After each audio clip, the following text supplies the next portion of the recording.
One time when I was 13, my grandfather and my dad took me out camping out in the woods. I really enjoyed camping at that age, and especially spending time with both of them. My grandfather is Russian, and he always had the best stories.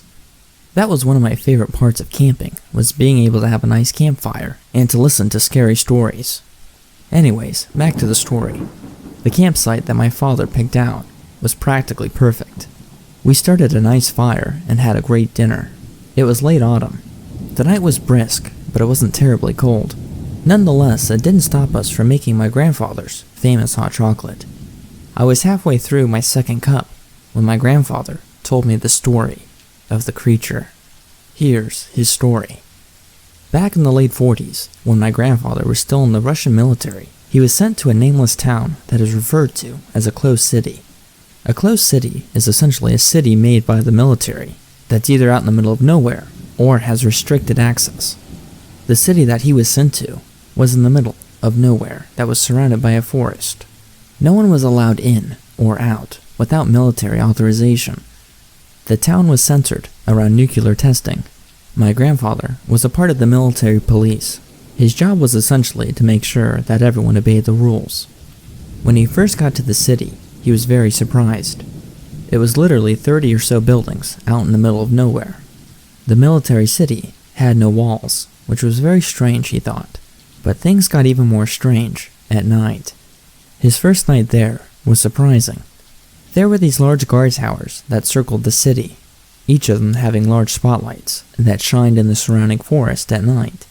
My grandfather thought that the spotlights were for finding people trying to escape or trying to enter the city, but after a couple of months, he found out the real reason.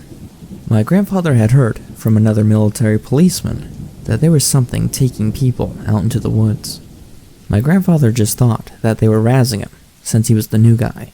However, the guy that told him the story about the creatures out in the woods was quickly replaced by another personnel. My grandpa asked around the guards to see if anyone could confirm the story about the creatures. He was told not to talk about it, which he thought was odd. The nature of his position at the time was that he oversaw the guards that were stationed at the guard towers at night. He would often get complaints from the guards having mental breakdowns or being severely spooked by seeing something in the woods. He was told by the other higher-ups not to allow any talk of this kind. He was to deny anything out in the woods, and if anyone persisted in talking about it, he'd have him thrown in prison. There were a few times that some of the guards sworn to have seen something terrible and gave chase out into the woods, to have never returned. Night was a somber time, it seemed. The people living in the city seemed to be afraid out at night. All the buildings and homes were to keep their lights on by law. This seemed very strange. It was just an empty city with all these lights, but with no one outside. It gave off an eerie feeling, like you were the last man on Earth or something. The town was powered by multiple heavy generators that were stationed around the city. The city always had a small hum no matter what part of the city you were in. They were to make sure that all the generators had sufficient fuel, and even backup generators, if any of them failed. There was once a dark winter when the fuel shipments were not able to travel through the snow-covered terrain, and the generators ran out of fuel. Everyone was ordered to stay in the military's underground facility for 3 weeks, while they waited for the fuel. When they finally received the fuel, they were able to leave the bunker to find that most, if not all, the homes had been entered and vandalized by someone or something. The military told the people that the bears in the nearby forest came out in the city to find food when everyone was down below, but many of them didn't believe it. It got to the point that the city was too big to keep all the buildings lit, so they decided to section off parts of the city that were not accessible to anyone in order to maintain enough fuel throughout the tough times. This is when things began to get scary. Many of the people in the city claimed that the dark spots of the city were housing some kind of spirit from the forest that would scream at night. The military ignored these complaints until some of the people tried to investigate on their own. People began to go missing, which began to be an issue. It was to the point that the military began investigating these dark spots of the city to find answers. My grandfather was a part of the group in charge of finding those missing people. They started by investigating the dark spots of the city, which were scattered around the city. Many of the buildings seemed to have encountered some kind of life, whether it was nearby wildlife or people who had defected from the city. The groups looking for the missing people yielded no bodies, but claimed to see a lot of blood, indicating some kind of struggle. The official report was that the bears had gotten into the city again, but the people really knew. During this time, the people in the city and the military began to contend with one another. The city demanded to have answers as to what was really going on. Riots began to gather, and citizens tried to overthrow the military, but rather than fighting back, the military decided not to keep the city lit at night and retreated all the military into the underground base below. The citizens initially saw this as a huge success, that is, until night came. The night was long, and my grandfather was anxious to see the results of what would happen with a town full of people with no lights to keep them safe from those creatures. The morning came, and the military left the bunker to what looked like a war zone. The streets were filled with bodies, or what remained of them. There were a handful that were able to get a generator to power their small section of their city to light their homes that were able to survive. They were investigated and pressed for information, and they confirmed all suspicions of what had happened. They were able to see the creatures from the woods come into the town and attack the citizens. They told us that some of them had the ability to talk and to convince some people to come out into the darkness. They also told us that the creatures were afraid of the light and would never come inside of it. They were never able to get a good look at them since they were always in the dark. My grandfather told me that the military had the remaining survivors executed, and the military was forced to close the city in order to keep the events covered up. I'm not sure if I believe everything that had happened in my grandfather's story, but ever since then, I always sleep near a flashlight.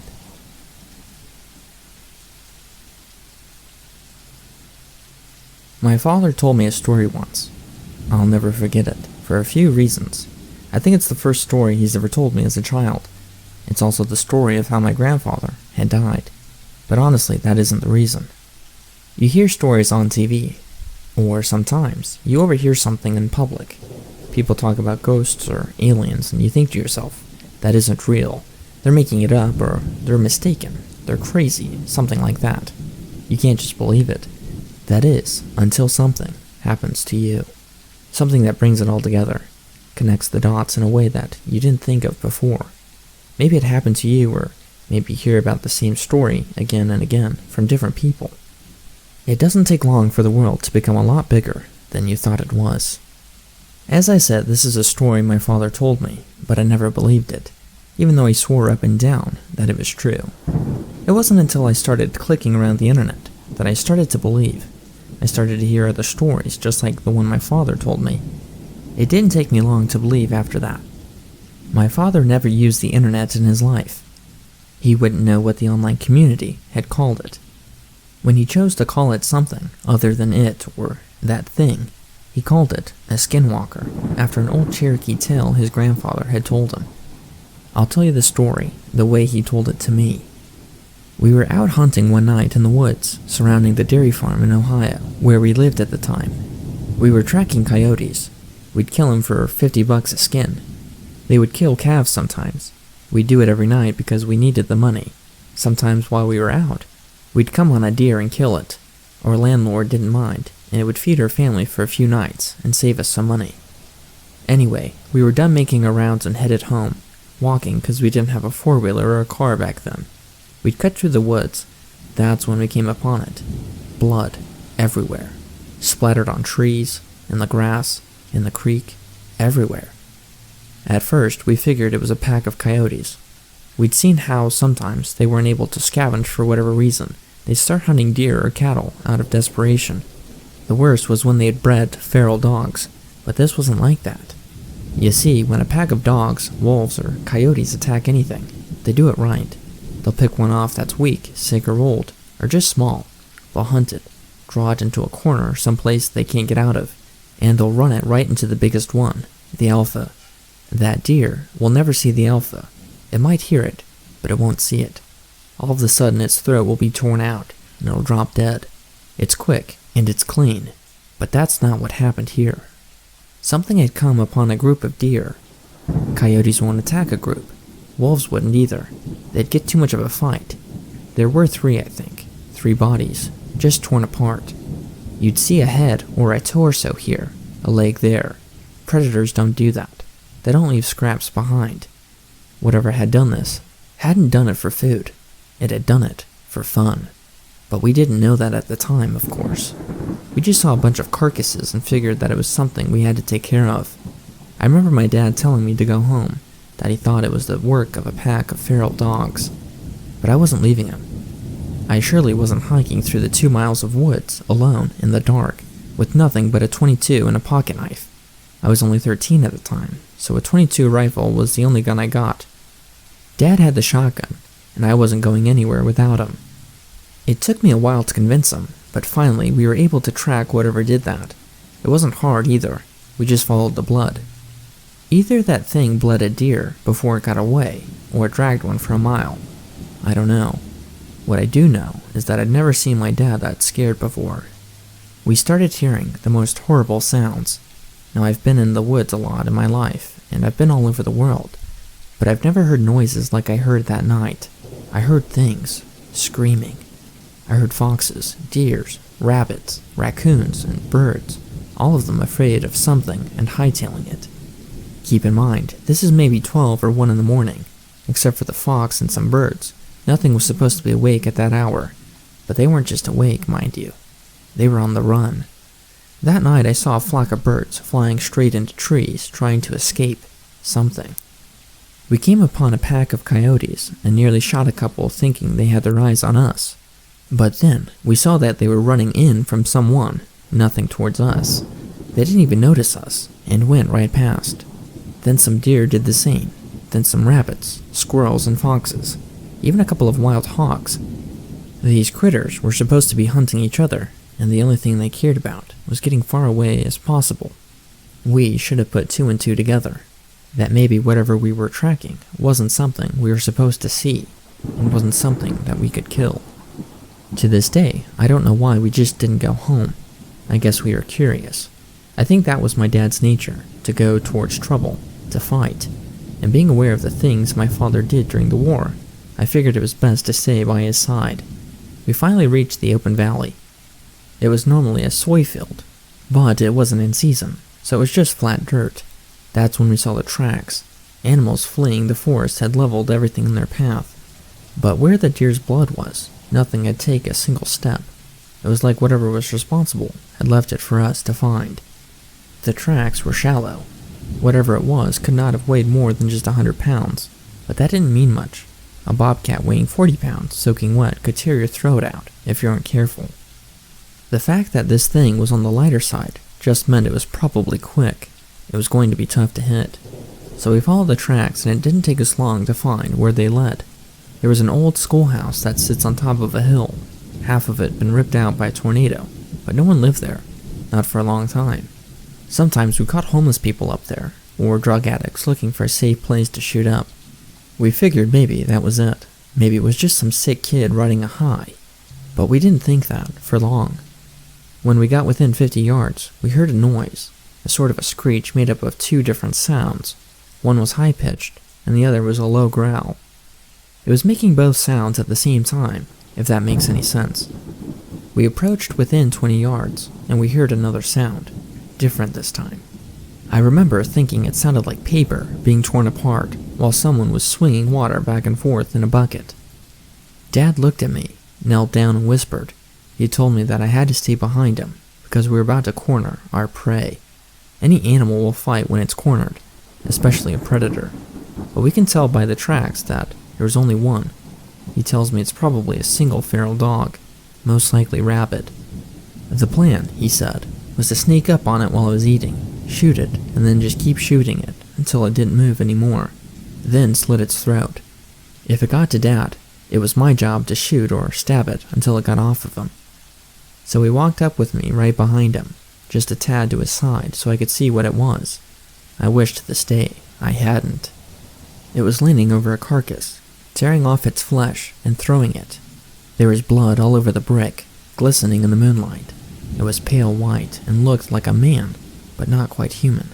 It had arms and legs like ours, but it sat like a monkey, hunched over.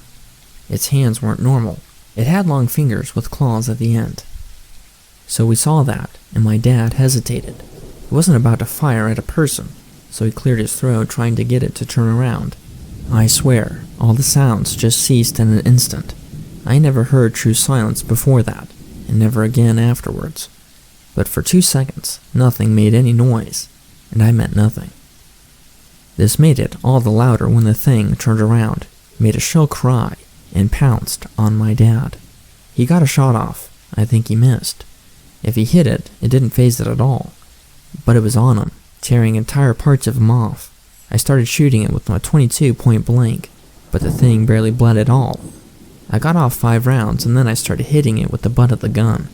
It didn't even budge or register that I was even there. It was clawing at my dad, removing whole chunks of his flesh. It started on his torso, peeling off the skin of his chest, and then it moved up. It tore out his throat, ripped his nose clean off, and gouged out his eyes. Then it scalped him and started digging in. I stood there, helpless, as it ripped off the bottom half of his jaw, the little bones, and the tube in his neck, and then his ribs. I don't exactly remember what had happened, but somehow my dad's knife ended up in the thing's shoulder, and my dad, or what was left of him, that is, ended up on my back. I was running, and my God, I was going faster than I'd ever run before or after. The thing was following me. I ended up back in the forest, opposite the woods we started in. I was heading towards my landlord's house because it was the closest thing to help nearby, but even that was a half-mile away. All the while, I could hear the thing screeching and moaning. I heard branches crackling and getting thrown around. It was cracking so loud and so often that it sounded like someone was taking an axe to every single tree I passed, but I never looked back, not once. The thought didn't even cross my mind. Finally, I tripped and fell in some gravel. I looked up to see my landlord and a bunch of his buddies drinking around a campfire. I screamed and cried, and they came over. I told them to call an ambulance, and my landlord looked at me and said something I'll never forget. "What is that on your back?" he asked me. Just as the words left his mouth, it dawned on him, without me saying a word. It was one of those terrible flannel shirts my dad wore everywhere, he realized. It was damn near all that was left of my dad, aside of a bit of my father's head and torso. Absolutely nothing below the waist. Suddenly, we heard it. The screeching. My landlord grabbed me, causing me to drop whatever was left of my dad on the ground. I was fighting him, crying because I thought we could still save him, somehow. But the truth is, my dad had been gone well before I ever picked him up, and all I'd done was carry his corpse back home. My landlord had to pick me up and throw me inside before I would go with them. He and his buddies, all of us went inside together, and they locked the doors, and we got the guns. The landlord asked me, "What happened? What happened?" But I didn't know what to tell him. He'd pieced enough of it together to understand that there was something dangerous out there. All the lights in the house were on, and someone called the cops. They would get there as soon as they could, they said, but that meant at least 15 minutes. We looked outside and saw it walk from the front of the fire they'd made. No one knew what it was. One of them said it looked like an ape. Suddenly, something came crashing through the window. We all fired at it, but realized it wasn't the thing. No, it was my landlord's dog. Well, his body anyway. His head and legs were missing. We had just started pushing things in front of the door and windows to form a barricade when we heard something in the garage. I remember that one of his friends saying that the doors were open. We heard metal and glass being ripped and smashed. We dragged the couch and TV in front of the door to the garage for added measure. It banged around some more, but then it got quiet, not silent like it was before. We could hear it move around some, and the guys were talking, making sure their guns were ready. Someone handed me a pistol. No sooner I cocked the hammer back when we heard something shatter upstairs. Then we heard it screech again, except this time it was louder, and it didn't echo and fade out, because it was inside. We all rushed to that one door that led upstairs, and we got to it just in time, as the thing did. It opened it just a bit, and 4 or 5 men slammed into it. It managed to get its hand through. Someone with a shotgun took care of that. Put the barrel right to its wrist and pulled the trigger. Blew its hand clean off. That only pissed it off, though. It started shoving the door, clawing. We were on the other side, pushing as best as we could, and it was on the other doing the same. The wood wasn't going to hold, so someone told us to keep our heads down. Suddenly, the top half of the door was gone, and my ears were ringing. There were splinters everywhere. 2 or 3 of them had just unloaded on top of the door. I don't really know where it went after that. The police got there. I was still glued to what was left of the door. The sun was up before they pried me loose. They put me in hospital for a while. While I was there, a whole lot of people talked to me, but I didn't respond. Not for a long, long time.